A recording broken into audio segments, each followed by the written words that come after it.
இன்று பரவலாக பேசப்படுகின்ற ஒரு விஷயம்தான் அமெரிக்காவினுடைய தரைப்படை ஈரானுக்குள் நுழைகின்ற அந்த விடயம்.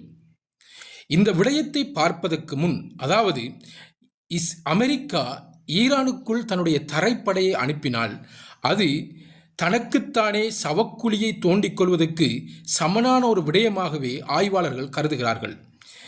ஈரானுக்குள் அமெரிக்காவுடைய தரைப்படை இறங்குகின்ற அதே நேரம் அமெரிக்காவினுடைய சாம்ராஜ்யமும் முடிவுக்கு வருகின்ற காலமாக அது அமைந்துவிடும். இந்த தரைப்படை எதிர்நோக்க இருக்கும் சவால்களும் ஈரானுடைய யுத்த தந்திரங்களும் அதேபோல ஈரானுடைய நில புவியியல் அமைப்புகளும் இந்த தரைப்படை எதிர்நோக்கி இருக்கின்ற சவால்களும் பற்றி நாங்கள் பார்ப்பதற்கு முன்னர், அமெரிக்கா தன்னுடைய வீழ்ச்சியை நோக்கி சென்று கொண்டிருக்கிறதா? ஒரு சாதாரண ஒரு நீரிணை எவ்வாறு ஒரு பெரும் சாம்ராஜ்யத்தை வீழ்த்தப் போகிறது என்பதை சுருக்கமாக பார்க்கலாம் வாங்க. இன்று ஈரானுடைய கையில் இருக்கின்ற பெரிய ஒரு ஆயுதம்தான் ஹார்மோஸ், அதாவது ஸ்ட்ரைட் ஆஃப் ஹார்மோஸ் என்கின்ற அந்த ஹார்மோஸ் நீரிணை. இந்த நீரிணையை ஆய்வாளர்கள் உலக பொருளாதாரத்தின் ஹார்ட் பீட் என்று கூட சொல்லலாம். அந்த அளவுக்கு இதனுடைய சக்தி உலக பொருளாதாரத்தை தீர்மானிக்கின்றது. இன்று இந்த ஹார்மோஸ் நீரிணையை கட்டுப்படுத்துகின்ற சக்தி எது? அமெரிக்காவா, ஈரானா? இந்த விடயத்தில் தான் அமெரிக்காவினுடைய இருப்பும் அதனுடைய கௌரவமும் தங்கியிருக்கின்றது. இந்த ஹார்மோஸ் நீரிணை உலக பொருளாதாரத்தின் ஒரு முக்கியமான சொக் பாயிண்ட். இதன் வழியாகத்தான் கிட்டத்தட்ட 20-25% எண்ணெய் வர்த்தகம் உலகில் நடைபெறுகின்றது. குவைட், கட்டார் மற்றும் UAE, சவுதி அரேபியா, இன்னும் பல நாடுகள் கிழக்காசியா நோக்கி வருகின்ற எண்ணெய் கப்பல்கள் இந்த நீரிணையின் ஊடாகத்தான் வருகின்றன. இந்த நீரிணை மற்றும் மூடப்பட்டால் UAE, சவுதி அரேபியா, கட்டார் போன்ற எண்ணெய்கள் உலகுக்கு, அதாவது எண்ணெய் சந்தைகளுக்கு வர முடியாது. ஃபேக்டரிகள் மூடப்படும், மின்சாரம் தடைப்படும், தங்கத்தின் விலை என்றுமில்லாத அளவுக்கு உயரும், எண்ணெய் விலை உயரும். இவ்வாறான பல்வேறு அதிரடி திருப்பங்கள் இந்த ஹொர்மோஸ் தன்னுடைய கையில் வைத்திருக்கின்றது. இது ஒரு சாதாரண சி ரூட் அல்ல, இது உலக எண்ணெய் வர்த்தகத்தின் உயிர் நரம்பு என்று கூட சொல்லலாம். அந்த அளவுக்கு இது பிரசித்தி பெற்றாயிருக்கிறது. ஏன் இவ்வளவு தூரம் இந்த ஹார்மோஸ் சந்தியை பற்றி பேசப்படுகின்றது? ஒரு அணை அல்லது ஒரு கால்வாய் ஒரு சாம்ராஜ்யத்தையே வீழ்த்தியிருக்கிறது. இதனை பார்ப்பதற்கு நாம் கொஞ்சம் பின்னோக்கி செல்ல வேண்டும். 1956 காலப்பகுதியில் வரலாற்று ஆய்வாளர்களுக்கு தெரியும் சுயஸ் கால்வாய் நெருக்கடி. இந்த காலப்பகுதியில் உலகின் பெரும் வல்லரசாக இருந்தவர்கள் இங்கிலாந்து, உலகையே ஆட்டி படைத்தவர்கள். இந்த காலப்பகுதியில் இங்கிலாந்தினுடைய பவுண்ட் உலகத்தை ஆட்டி படைத்தது. சுயஸ் கால்வாயை அந்த காலப்பகுதியில் இவர்கள்தான் தங்களுடைய கட்டுப்பாட்டில் வைத்திருந்தார்கள். அந்த நாட்டின் கரன்சி, அதாவது பவுண்ட், உலகையே டொமினேட் பண்ணியது. அந்த அளவுக்கு சக்தி வாய்ந்த ஒரு நாடாக, அவ்வாறு அமெரிக்கா தன்னைத்தானே வல்லரசு என்று கூறிக்கொண்டு சண்டித்தனம் காட்டுகிறதோ அதே போன்ற ஒரு நிலைமையில்தான் அன்று பிரிட்டன் இருந்தது. இந்த நிலைமையில்தான் கமால் அப்துல் நாசிர் என்கின்ற எகிப்தினுடைய தலைவர் திடீரென ஒரு முடிவெடுக்கின்றார். சுயஸ் கால்வாய் இனி எங்களுடையது என்ற வார்த்தையை கூறியதும் இங்கிலாந்து மிரண்டு போனது. உடனே பெரும் படையை திரட்டிக்கொண்டு போருக்கு சென்றது. போரும் நடந்தது. ஆனால் முடிவற்ற இந்த போரினால் ரஷ்யாவும் அமெரிக்காவும் தலையிட்டு உடனே இங்கிலாந்தை இந்த போரை நிறுத்துமாறு கூறியது. போரும் நிறுத்தப்பட்டது. சுயஸ் கால்வாய் எகிப்துடைய கட்டுப்பாட்டுக்கு வந்தது. இங்கிலாந்துடைய சாம்ராஜ்யம் சரிந்தது. உலகம் அன்று ஒன்றை புரிந்து கொண்டது, பிரிட்டன் இனி சூப்பர் பவர் இல்லை. அதன்பின் உலகில் என்ன நடந்தது? பவுண்ட் வீழ்ந்தது, கொலோனிஸ்கள் சுதந்திரம் பெற்றன, பிரிட்டன் சாதாரண ஒரு நாடாக மாறியது. இதே மாதிரி ஒரு நிலைதான் இப்பொழுது அமெரிக்காவுக்கு வந்திருக்கின்றது. மிக பெரும் முதலீட்டாளர் மற்றும் ஆய்வாளர் ரே டாலியோ இது பற்றி கூறுவது என்ன?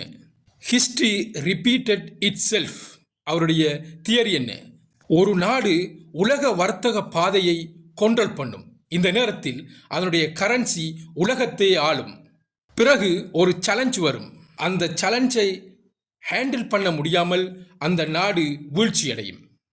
எப்படி அதை கம்பேர் பண்ணுகிறான் என்று தெரியுமா? Suez canal equal Britain, Hormuz straight equal USA. இப்போது நாம் வருகின்றோம். அதாவது ஈரான் இந்த போரில் நேரடியாக போர் செய்ய வேண்டிய அவசியமில்லை. ஈரான் ஒரே ஒரு மெசேஜை மாத்திரம் இந்த உலகுக்கு சொல்லுகிறது. அது சொல்லும் மெசேஜ் மிகவும் சிம்பிள். இந்த பாதை எங்களுடைய கட்டுப்பாட்டில் இருக்கிறது, இதை நாங்கள் கண்ட்ரோல் பண்ணுவோம்.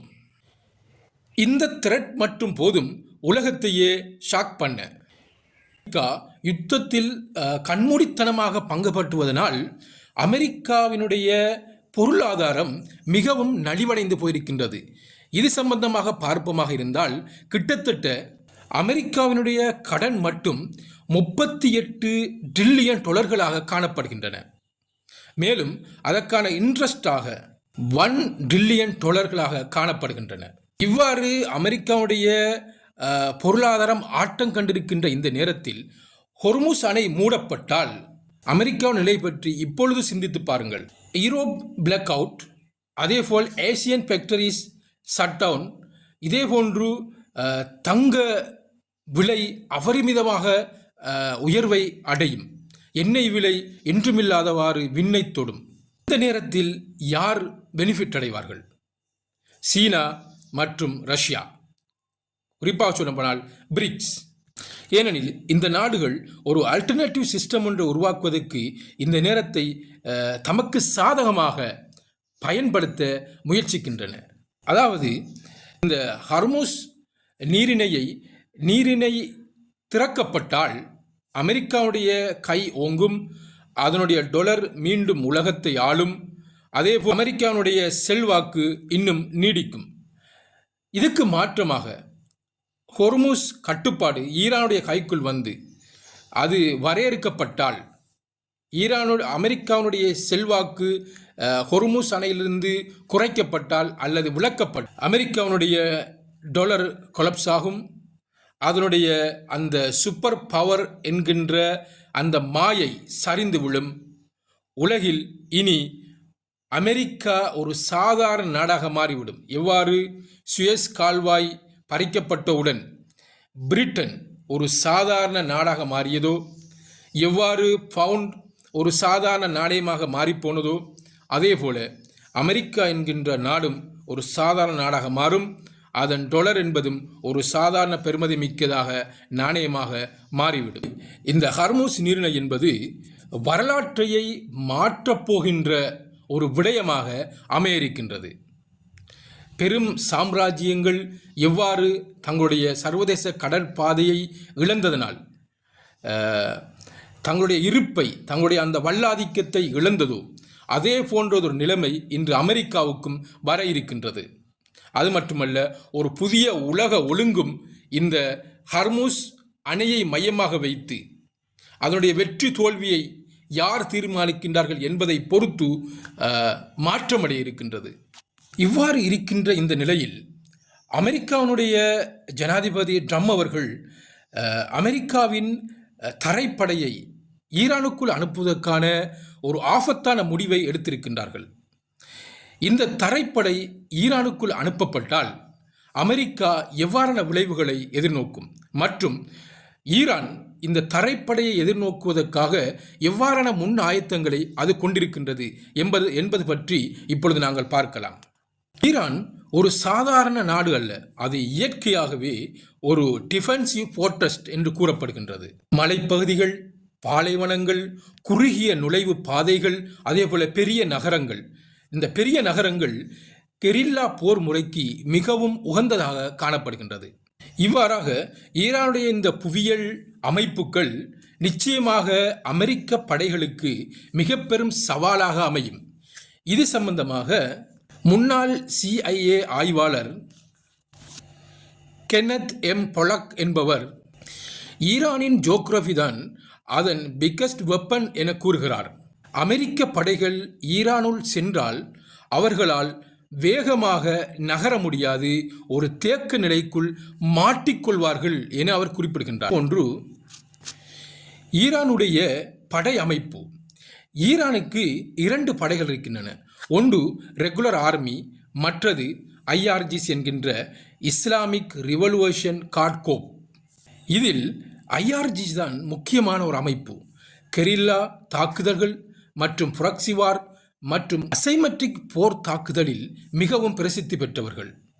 இவர்கள் நேரடியாக தாக்குதல்களில் எவ்வாறு வல்லமை கொண்டிருக்கிறார்களோ அதைவிட 10 மடங்கு இந்த மறைமுக தாக்குதலில் மிகவும் அனுபவமிக்கவர்கள், அதே போல பயிற்சி பெற்றவர்களாக காணப்படுகின்றார்கள்.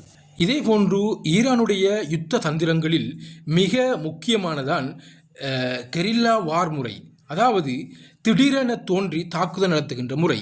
இது மிகவும் சிக்கலான ஒரு நிலையை போர்க்களத்தில் எதிரிக்கு உண்டாக்கி விடுகின்றது. அதே போல் ரோட் சைட் பம்ப்ஸ், ஸ்னைப்பர்ஸ், இதே போன்று ட்ரோன் தாக்குதல்கள், இவ்வாறான யுத்த தந்திரங்களும் இந்த தரைப்படைக்கு சவாலாக அமைய இருக்கின்றன. காரணம், இவ்வாறான அந்த கொரில்லா தாக்குதல் முறைகளும் அந்த பிரதேசங்களுடைய நில அமைப்புகளும் இந்த தரைப்படைக்கு மிக பெரும் சவாலாக அமைந்து விட்டன. இவ்வாறாக ஈரானுடைய அந்த நில அமைப்புகள், குறிப்பாக பாலைவனங்கள், அதே போல் மலைகள் மற்றும் பரந்த நிலப்பரப்பு, அதே போல் ஈரானுடைய அந்த படை அமைப்பு, யுத்த தந்திரங்கள், ஐஆர்ஜிசி என்கின்ற விசேட நிபுணத்துவம் பெற்ற படை ஒழுங்கு அமைப்பு, இவ்வாறாக இது போன்ற அமைப்புகள் அமெரிக்காவினுடைய தரைப்படையை ஒரு சோர்வு நிலைக்கு கொண்டு செல்வது மாத்திரமல்லாது ஒரு பாரிய ஒரு பொறிக்குள் அவர்களை சிக்க வைத்துவிடும் என்பதில் ஆய்வாளர்கள் அனைவரும் உடன்படுகின்றார்கள். எயில்ஸ்டன் என்பவர் என்ன குறிப்பிடுகிறார் என்றால், அமெரிக்கா படைகள் உள்ளே வந்தால் ஈரான் படைகள் அதனை சுலோ செய்து பிளீட் செய்யும் என குறிப்பிடுகின்றார். இறுதியாக இந்த போர் அமெரிக்காவுக்கு ஒரு போர் மாத்திரமல்ல, இது ஒரு பொறியாகவும் அமையவிருக்கின்றது. இதனால்தான் அரசியல் ஆய்வாளர்கள் ஒரு கேள்வி கேட்கிறார்கள்: ஈரானுக்குள் நுழைவது வெற்றி பெறுவதற்கா அல்லது சிக்கிக்கொள்வதற்கா? தன்னுடைய மானத்தை காப்பாற்றுகின்ற ஒரு இக்கட்டான நிலைக்கு இன்று வந்திருக்கின்றது. டொனால்ட் ட்ரம்ப் என்கின்ற ஒரு தனி மனிதனுடைய கௌரவத்துக்காக, அதாவது எப்ஸ்டீன் ஃபைலை மறைப்பதற்காக தொடங்கப்பட்ட இந்த யுத்தம் இன்று உலக பொருளாதாரத்தையே ஆட்டங்காண செய்திருக்கின்றது. உலகின் நாலா பக்கங்களிலும் இன்று எண்ணெய் தட்டுப்பாடு ஏற்பட்டிருக்கின்றது. உலகம் ஒரு புதியதொரு போக்கில் இன்று சென்று கொண்டிருக்கின்றது. அமெரிக்காவுக்குள் பதட்ட நிலை. இஸ்ராயேல் உலக வரைபடத்திலிருந்து அழிக்கப்பட்டு விடுமோ என்று அஞ்சுகின்ற அளவுக்கு ஈரானுடைய தாக்குதல் வீரியம் பெற்றிருக்கின்றது. ஈரான் ஒவ்வொரு நாளும் புதிய புதிய தாக்குதல் முறைமைகளை அறிமுகப்படுத்தி கொண்டிருக்கின்றது. ஒரு பக்கம் ஈரானுடைய கை உலக அரங்கில் ஓங்குகிறது, மறுபக்கம் நாங்கள் பெரியவர்கள், நாங்கள் தான் வல்லரசுகள் என்று படம் காட்டிக் கொண்டிருந்த அமெரிக்கா மற்றும் இஸ்ராயலினுடைய கரங்கள் பணிந்து செல்கின்றன, வீழ்ந்து செல்கின்றன. அமெரிக்கா வல்லாதிக்கம் சரிவை நோக்கி சென்று கொண்டிருக்கின்றது.